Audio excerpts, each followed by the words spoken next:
When we go rockpooling, we ask sea life to trust us. We ask them to trust that we're not going to eat them, we won't stomp on them or squish them.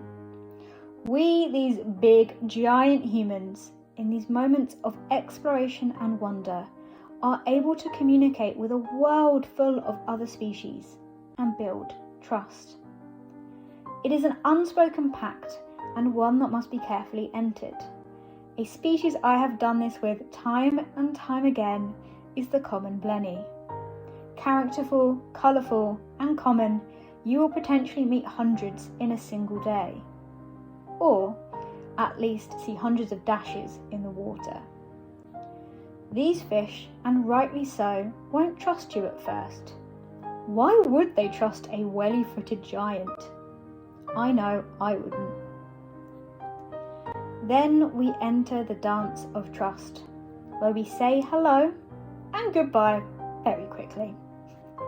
But as soon as you sit quietly in the pool, not moving, becoming part of their rockpool world, the trust builds, and builds, and builds, and soon they begin to show off.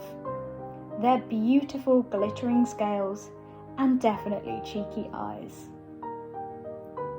When we go rockpooling, we ask for trust, so that we can be invited into that underwater world. And they give it to us in time, and usually only about 15 minutes, their trust. They let us into their world, they trust us to cause no harm. But when we leave, we are not the same. We have been touched by a gift that a species so different from our own nailed toes, long hair, and well, lungs, could trust be so readily given to us. And I can't help but think that when we leave, the trusting creatures of the ocean ask for that trust to continue, even when our feet are no longer in seawater.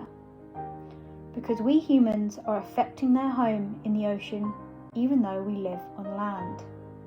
We are a species that have either become the caretakers or destroyers for all wildlife on this whole planet, and the ocean that they call their home.